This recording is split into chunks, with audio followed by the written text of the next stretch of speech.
virtual learning to be an option for Ontario students in the next school year. Dan Kearns, Local Journalism Initiative reporter for The Standard, Durham, Kawartha Lakes.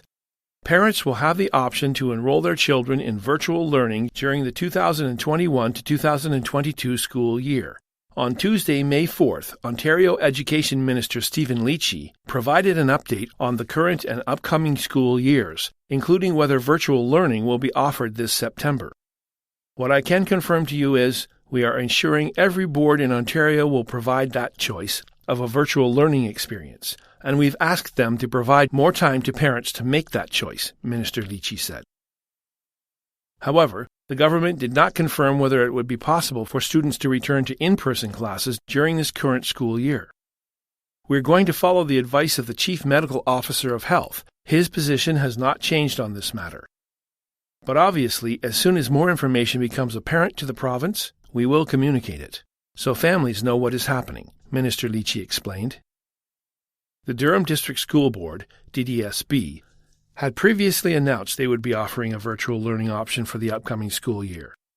Although it is anticipated the COVID-19 situation will improve by September, there may be a need to temporarily shift classes who are learning in person to remote learning if it is deemed necessary for health and safety reasons. Like this year, that would be done at the direction of the Durham Region Health Department or the Ministry of Education, read an April 22nd DDSB press release. The Uxbridge Farmers Market is back for another season. Courtney McClure for The Standard. Uxbridge. The Uxbridge Farmers Market is back for another spring and summer season. They opened on May 2nd, and the marketers must follow COVID-19 restrictive guidelines. The guidelines are listed on their website. This year, there will be a reduced number of vendors allowed at the market. According to their website, the customer limit has been reduced as well. One person may enter at a time. All customers are asked to travel through the market in a clockwise fashion, one way only. There will be a designated entrance and exit, which clients are expected to use. There's a walking lane for people to follow, and signage will be posted to direct foot traffic. Vendors and customers must always be wearing face masks, and there will also be a hand sanitizing station. They are expected to always keep a 2-meter distance, 6 feet, from one another during their time at the market. However, community booths, music, and sitting areas are not available this year. Customers are asked not to touch anything at the vendors' tables until purchasing. Approach vendors only when there isn't another customer at the booth, and while waiting in line, please keep 6 feet behind the person waiting in front of you. The market is asking customers to please follow these COVID-19 restrictive guidelines. On the brighter side, they're asking clients to please plan their trip to the farmers market. There is a list of vendors available on their website. Some of the vendors include Pollen Gardens, Wheelbarrow Farms, and Naomi's Dough. All 3 of these businesses are full-time vendors with the Uxbridge Farmers Market. A few of the market's part-time vendors are Soap Sense, KS Creations, and Jan Hing Farms. The Uxbridge Farmers Market is open every Sunday starting at 9 a.m. and closing at 2 p.m. During those days, Victoria Street will be closed to traffic. There is usually parking available with Firebridge Fireplace at 168 Brock Street West and the train station at 19 Railway Street. For updates, people are asked to follow the market on Facebook and Instagram. Their page is called Uxbridge Farmers Market Canada on both social media platforms. For more information surrounding updates and local vendors, please check out their website at uxbridgefarmersmarket.ca. Brock Council hoping to repair the relationship with Housing Corporation following Allan's Place comments. Dan Kearns, Local Journalism Initiative reporter for The Standard, Brock. The Township of Brock is hopeful that they can repair their relationship with Durham Region Nonprofit Housing Corporation, DRNPH, while working with them to fix issues alleged to be occurring at Allan's Place. At a meeting on Monday, May 10th, following a closed session discussion, several councillors commented on the township's current relationship with the Housing Corporation and the current situation at Cannington's Allan's Place. I'm not here to deny the fact that there have been some issues at Allan's Place. There have been. What I want to stress is, Allan's Place opened under extremely difficult circumstances, Regional Councillor Ted Smith said, that being COVID-19 and the fact that there was no opportunity for the public to go visit Allan's Place, get to know their neighbours that way, have a tour of the place, or come away with any positive feelings regarding it at all. That just couldn't happen.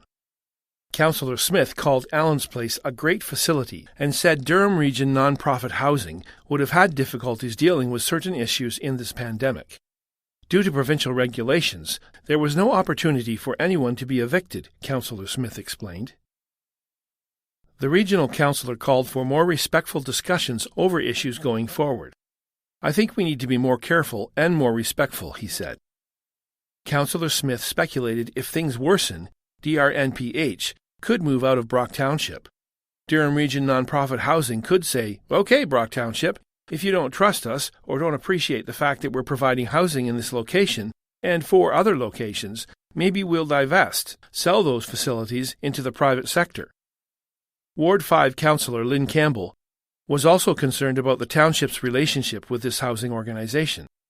There are occasional problems anywhere where there is communal living, Councillor Campbell stated. She added she values the relationship Brock Township has with Durham Region non-profit housing, and she hates to see it damaged. I call for repairing our relationship going forward in the future, Councillor Campbell said. However, Ward 3 Councillor Walter Schumer took a different approach to his comments. I don't doubt staff members at Durham Region non-profit housing could be feeling a little less than respected. I don't doubt that any more than I feel there are residents at Allan's Place feeling a little less than respected. Friends can disagree. Friends can argue. It's the strength of that relationship, that friendship, which dictates just how open you can be with your friends and your colleagues. We're not always going to agree on issues. We are going to react to constituents. It is healthy in a democracy, that taking place. At a later April meeting, Councillor Schumer raised concerns about alleged safety issues happening at the 50-unit resident building for seniors and people with disabilities. The seniors at Allan's Place continue to be terrorized, and that's their word to describe it, not mine. It is happening by a handful of residents who moved there, who are not seniors, but no doubt suffer from substance abuse, mental health issues, and possibly just a blatant disregard for their neighbours and the community they live in. Police calls are constant, and they continue, Councillor Schumer said at the April Council meeting. However, Durham Region non-profit housing CEO Tracy Grieg panned the councillor's comments and said DRNPH is working with the township and the councillor to clarify the issues raised. We feel some of Councillor Schumer's comments were erroneous and misleading. We're attempting to work with Councillor Schumer and the Township of Brock to clarify this at this time, she said. Kawartha Lakes endorses moving forward with ATV road use, but still specifics to iron out. Dan Kearns, Local Journalism Initiative reporter for The Standard. Kawartha Lakes. The City of Kawartha Lakes has decided to move forward with allowing off-road vehicles on certain municipal roads, but has deferred some of the specific decisions regarding implementation. The issue was discussed at a Committee of the Whole meeting held on Tuesday, May 4th, after councillors saw the recommendations from the city's off-road vehicle use of city roads task force. During the early portion of the session, councillors heard a number of deputations regarding the issue from local residents. ATVing, like snowmobiling, is a major rural motorsport in our area. It is part of our rural communities and always has been. There continues to be a really fast-growing interest from local businesses and the general public to embrace recreational opportunities and tourism in the city of Kawartha Lakes and the surrounding areas, Carrie Bartlett said. But some residents have safety concerns about allowing vehicles like this on city and rural roads.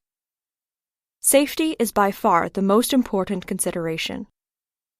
I understand there are other factors you, Council, are looking at, but that is the primary consideration. In 2013, our health unit warned ATVs were a significant source of injury and death and recommended Council not implement a bylaw which would allow road access for ATVs, Heather Stauble said. Ms. Stauble added, rural roads are not safer with ATVs on them, and stated if Council moves forward with this, there will be more accidents, more hospitalizations, and inevitably more deaths. Councillors approved motions to receive the task force's recommendations to discuss an amendment to Bylaw 2019-077 to allow more road access for ATVs only south of Road 8. The recommendations also included to set a 2-year term for any pilot project the city initiates regarding opening city roads to off-road vehicles, to have that pilot project reviewed after the first year, and to permit access to city roads from 7 a.m. until 9:30 p.m. from May 1st until November 30th, if the city moves forward with allowing them access.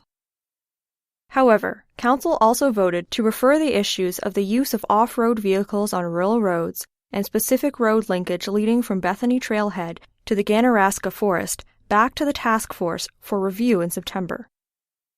Council asked for the task force to finalize and bring back a route for off-road vehicles leading into the commercial district of Bobcaygeon to the June 1st Committee of the Whole meeting. Also, while the task force had prepared 2 Lindsay routes for ATV use for potential approval, some council members were not comfortable making that decision. I'm not saying the task force didn't look at this and take it into consideration. I know you did. There's been a lot of public comments, a lot of public concerns, and I really think there's no big rush here. We're talking about implementing this in September if it passes, Mayor Andy Letham said. Mayor Letham also stated he has a concern with ATVs using Colborne Street and Angeline Street. The Lindsay route decision was deferred to the June 1st meeting. Lastly, Council approved referring the issue of additional road linkage to provide all-terrain vehicles with road access to and from any established ATV route throughout Lindsay to the task force for review in September. The Standard Podcast was produced by Greenstream Studio for the Standard newspaper.